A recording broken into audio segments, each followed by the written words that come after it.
Daily Edition. We're taking a look at Penn State's roster building efforts as the offseason starts. And earlier this week, we took a look at the recruiting class of 2022, the upheaval at Notre Dame, and how that affects Penn State recruiting, some of the guys that they may go after. Quick update on that story before we get started. With Marcus Freeman, the defensive coordinator, being promoted to head coach, and with Tommy Rees staying on as the offensive coordinator, that is looking a little bit more firm for Notre Dame, so we'll keep you monitored on that. Penn State is still obviously going to target the players that they're interested in, but that story has some more resolution than it did previously. Today we're talking about, though, is the transfer portal. Every day, hundreds of names go into the transfer portal. How do you keep it all straight? How do you know which ones Penn State could or should target? We all know the big names that go in, but what about the other ones? So first off, BWIIllustrated.com. On the left-hand side, Matt Zenitz has the daily transfer portal tracker for On3. That is a great resource, and it's what my list is distilled from. Now, again, I'm recording this at little after 3 o'clock. There's probably more names that have gone on since I wrote all of this up earlier today. It's just happening every single day. So if you want to check that out daily, that's where you do that. And if you want to sign up for Blue White Illustrated, it's 12 months for $1. Heading into the holiday season, you can get a bunch of those for your Penn State fans in your life and give them out as stocking stuffers, presents. Give them out just because. It's $1. So that's what we got going on over at BlueWhiteIllustrated.com for the holidays. Here, on this podcast for the holidays, they came early with Manscaped. The leading men's hygiene brand, Manscaped, has just launched new products, including their ultra-premium body wash and 2-in-1 shampoo and conditioner. Time to give yourself, or someone in your life who needs it, the gift of beautiful hair, skin, and balls.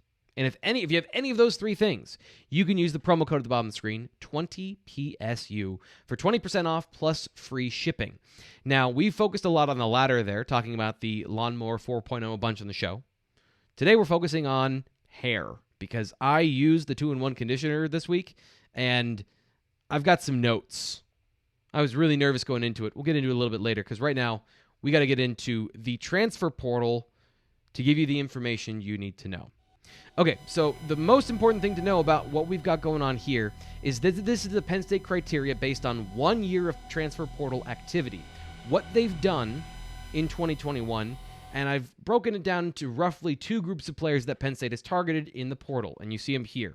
Underclassmen from programs with head coaching changes that they have previous experience recruiting or previous relationships with. That's Johnny Dixon and A.J. Litton sort of players. Players that Will Muschamp has fired at South Carolina. Dixon, a guy that was projected to be the starter at South Carolina, is suddenly in the portal. You have a high 4-star corner that you know and like.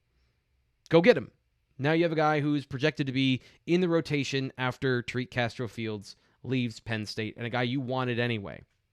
Or, on the other side, seniors who fill a role and were productive at their previous institution. That's another one that's pretty obvious, given that Arnold Ebiketie and Derek Tangelo played so well at Penn State. But it's not just any senior. It's seniors that have a need and fill a role. And that, to me, is going to be the interesting thing because that's going to be the quarterbacks on this list. And we'll get to the full list in just a little bit.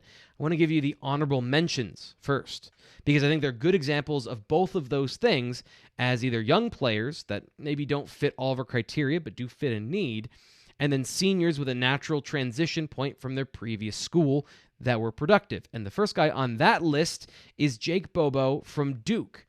Now, receiver, you might be saying. What about all the receiver talent that Penn State has on the roster and has coming in? Yes, but what Jake Bobo has at 6'5", 215 is he has a physical presence as a receiver.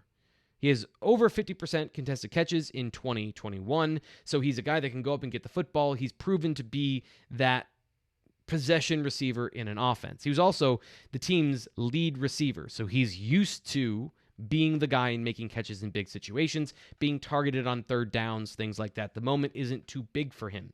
That's proven. The obvious problem, 10.7 yards per reception.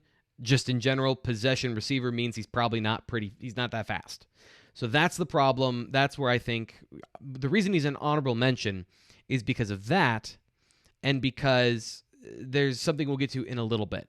But I just want to have the conversation about the receiver position going forward because it's something that Penn State has been missing over the last couple of years is that veteran that isn't the star. It isn't the Hamler or the Godwin or the Dotson.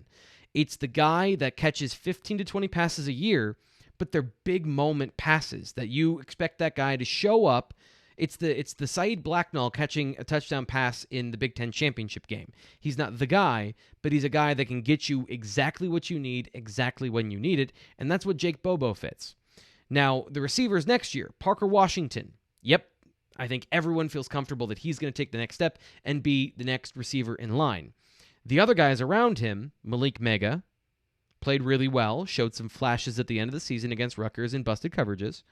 And Keandre Lambert-Smith showed flashes of brilliance over the last 2 years. Can't stop dropping the ball, gets pulled when he does now. Which one of those guys are you certain is going to be the next guy opposite of Parker Washington? Because I'm not certain, because I'm watching all the film, there's a lot of things that you can point to say maybe neither of them will take that next step.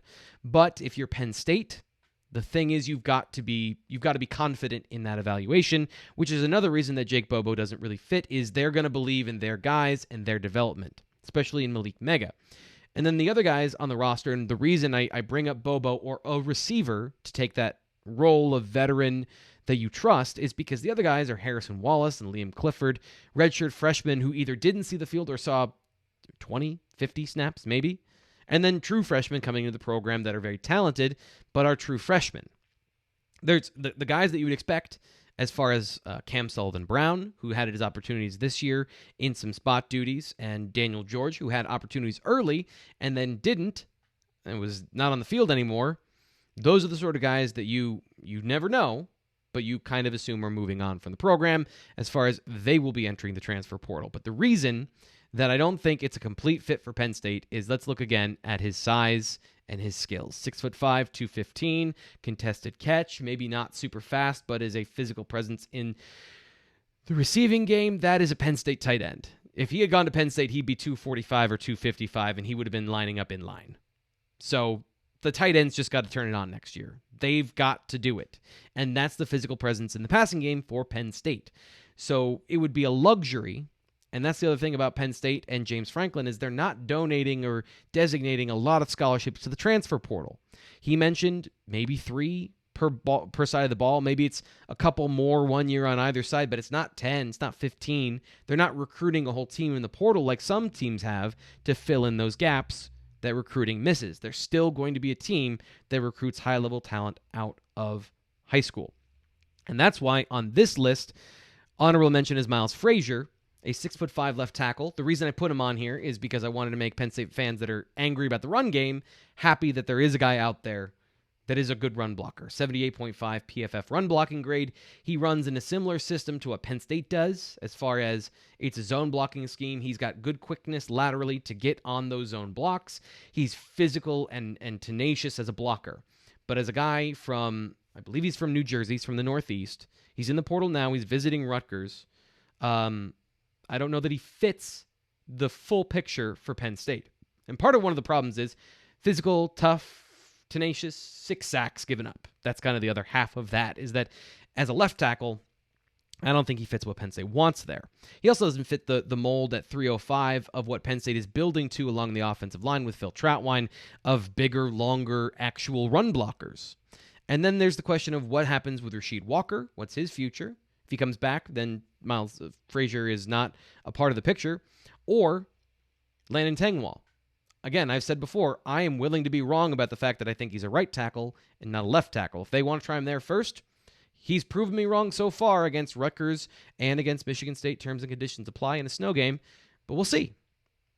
So that is our honorable mention. And before we get to our list, got to talk about the 2-in-1 shampoo, because my wife is one of those people that we compost in our apartment with worms. So she's organic. We eat real food. She looks at all the labels of what's in our shampoo. You know, not wanting to put cancerous things into our bodies that way. And I was a little nervous when we got the 2-in-1 conditioner and shampoo and the body wash from Manscaped because I didn't know if it was going to pass muster. So after I showed it to you on Monday, I handed it off to the wife, and she looked at it and she went, Yeah, it's not bad. And then I looked on the side and it said it was paraben free, it was cruelty free, it was dye free, it was guilt free, it was gluten free. It was exactly what we were looking for. And my hair has not been more manageable at any point during this podcast, during this show. If you're watching on YouTube, one of the big two things have always come up about this show. First off, why are your shirts so tight? And secondly, what's up with your hair? Well, we were trying some natural remedies for somebody with curly hair, and it wasn't really working all that great for my liking.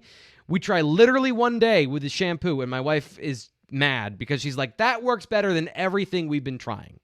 So if you have any of these problems, or you have somebody in your life that has a high standard for quality, it's not just a talking point. It is real. It's premium quality stuff from Manscaped. They have premium stuff, and it is it's not just something you're going to buy off the shelf. It's something that you're going to want in your life. So manscaped.com for 20% off plus free shipping. That is what you get for the holiday season using promo code 20PSU. Okay, so I'm going to get my notes out here. Let's get to the actual list of players that I think are fits for Penn State, and some of them are better fits than others. The first one is Marcus Bradley. He is a former 4-star defensive tackle from Maryland. He committed to Vanderbilt. And this is, I kid you not, this is the story. Former 4-star who was going to go to Maryland, then decides at the last minute to commit to Vanderbilt. And then he gets to Vanderbilt, and 2 days later, his head coach is fired in Derek Mason. Derek Mason fired at the end of 2020, 2 days after he committed. Then he's an early enrollee. So like the train's left the station, he's at the program. His new head coach, Clark Lee. So we already have one of our criteria of an underclassman with disruption at the program and a new head coach or some sort of situation that is different to the one that they committed to. Now, here are some of the red flags, because as a true freshman, he played in a couple of games in the middle of the season and then suddenly didn't anymore. So what's going on there? And this is what I found looking at some information. This is Marcus Bradley, his head coach, Clark Lee, talking about the reason he wasn't seeing the field anymore. He said, Marcus is a talented person and player that doesn't quite have the behavioral habits yet to be an active part of the program. So that means he was not a part of the team. He was either suspended or benched or something. He was not going to see the field. This is on October 27th. Bradley, who is from Gaithersburg, Maryland, originally committed to Maryland before switching to Vanderbilt. That is from Aria Gerson of the Tennessean. She wrote that up after that situation unfolded. So that's going to be the whole thing. Why was he suspended? What was the reason? And is it something off the field or is it on the field concerns? So this is the digging I did on that side of what sort of player is he. 6'3", 275 pounds as a true freshman. That screams 3 technique to me. And yet of his 49 snaps, most of them were outside at edge defender. He's not into he's a 3 technique. I am almost certain. I would bet a lot of money on the fact that Penn State and John Scott Jr., who was recruiting him, saw him as another one of those defensive ends in high school with the length, the size, the strength, and the growth potential to be a 3 technique at Penn State. That's not his skill set. That's not his coach that he committed to. So was the problem that he was playing out of position, unhappy? He had the same positional coach, but that's really it. That's the only player, that's the only coach that Lee kept over on his staff. Or was it something else? So that's going to be the homework that Penn State does to find out what happened with Marcus Bradley. And if there's one place that James Franklin is going to get some information from where he knows a couple of people, it's going to be Vanderbilt. And they obviously have a relationship with the kid before. Now, when it comes to that part of the recruiting process, that is, they have contact with him, they know him, they offered him a spot on the team, but that's the information where it stops. So that part is going to be interesting to monitor if they're still interested, but he is a very talented player that fits in the Johnny Dixon mold of a guy with lots of eligibility left and is going to, and has a reason to leave the program, you would assume, as long as it's not a problem that Penn State doesn't want to bring to the program. That's going to be the one to monitor in that sense of I don't think he fits for that reason. My answer is no until it's yes. but he is a very talented football player with great physicality on the inside. So now we're going to get to our two that I think are the best fit. And of course, they're the ones you want to talk about. Quarterbacks. And Dillon Gabriel, a quarterback from UCF, you're probably pretty familiar with as far as his production and play at UCF. Things that I saw on film from him: excellent deep accuracy, highly productive both as a runner and a passer, athletic quarterback with more of a prominent run element to his game than Penn State has had since Trace McSorley. I think those are fair comparisons as far as what he brings to the table as an athlete. He is a very Trace McSorley type profile. Again, because he's undersized with an okay arm, so good deep accuracy, but doesn't necessarily have the arm to throw it all over the field. The problems, the red flags, or the concerns would be 2 years of eligibility left. He doesn't really fit the timeline perfectly of what Penn State might want for some of their young quarterbacks to develop. And there isn't really a connection with this particular staff. There's no previous recruiting. He's from Hawaii. He went to UCF. He wasn't recruited by any of the programs that any of the staff was at previously, especially on his side of the ball. But as far as being a productive, good football player, somebody threw for over 7,000 yards and 61 touchdowns in 2 seasons at UCF. And again, a natural reason to leave the program. Gus Malzahn's his head coach after his previous head coach moved on from the program at UCF. And if you watch this show, you know my opinion of Gus Malzahn. I would want to leave that program too. Also, he broke his collarbone in week 3 or 4 against Louisville and didn't play the rest of the season. Now, again, he had 800 yards and 9 touchdowns in 3 games or 4 games, so a very highly productive football player that even in a new system was adapting and still playing to a reasonably good level. I think he brings a lot of things that work. The question is, is the lack of connection going to override some of the skills and some of the similarities that Penn State football fans are going to feel with Dillon Gabriel? And then is Dillon Gabriel interested in coming this far north as a guy from Hawaii? That's something that I don't know, and it doesn't feel like it's a perfect fit. But as far as a football player that fits this sort of offense, yes. Deep passing accuracy, great RPO footwork, read option ability to actually keep the ball and run and be a threat. All of those things are huge pluses for Dillon Gabriel, who also throws with anticipation and is a smart quarterback that keeps his eyes downfield. It's just some of the physical limitations that I think are the problem that some people might see with Dillon Gabriel, but he's clearly overcome them, at least on the lower level. How does that translate to the Big Ten and to inclement weather and all that stuff that, goes into the evaluation? So he's the second best fit at quarterback.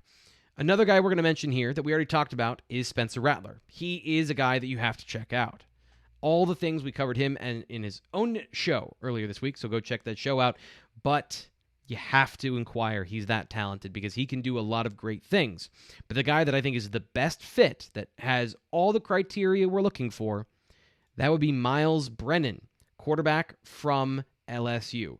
Now, he is an old prospect, recruited in 2017. So that's actually kind of a negative as far as his timeline. But he was recruited to Oklahoma State in 2017 as well, so Mike Yurcich clearly sees him as a fit for his program and his offense. So that's a huge plus. He's a former top 150 prospect in the nation that chose LSU, and when he did get his opportunity on the field, and that's going to be the story we tell you here, he threw for 1,100 yards and 11 touchdowns in just 3 games.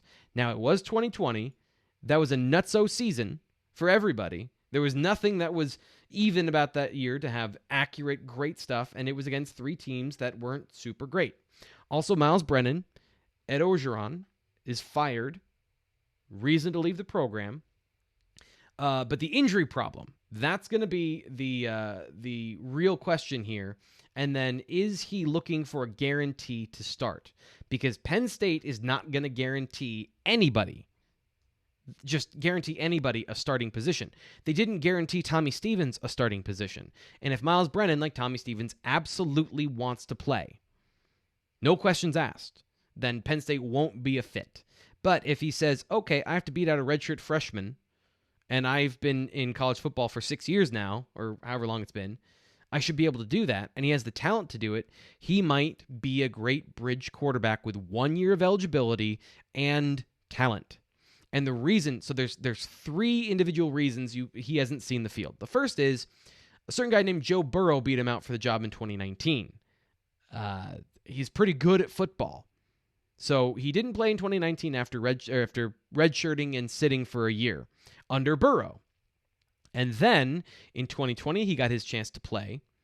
And in the 3rd game, he tore an abdominal muscle and ligaments when he took a hit in a game. And if you want to know, like, Penn State fans love tough football players, he finished the game and threw for 430 yards. So he's a tough kid who will play through pain and play through injuries. Now, the question is he unlucky or is he injury prone? Because before the start of the 2021 season, presumed starter, going to finally have his chance to be the guy, he had a freak broken arm injury while he was getting ready to go fishing in the preseason before camp. He didn't fall off a boat. He didn't fall on the pier. He fell getting ready to go fishing and broke his arm and couldn't play. So that's another thing to monitor as far as the medical side of everything. But, a talented football player has 1 year left looking for a place to come in and start and play and then go to the NFL. And as much as I was talking about the Penn State receiver position, they have a lot of talent. And he clearly fits what Mike Yurcich is looking for. So for me, Spencer Rattler, sure. Dylan Gabriel, sure. This is the guy I'm looking for, as a guy that is good at football, or at least in 3 games that we've seen, has the talent, has the profile, and is in the transfer portal. But he's been in there a month. So have we not heard anything for a reason? Or is he already looking somewhere else and Penn State isn't interested? No matter what the answer is there, we're going to keep you up to date on everything that happens in the transfer portal and in recruiting as we head into the early signing period, which is coming up in less than 2 weeks.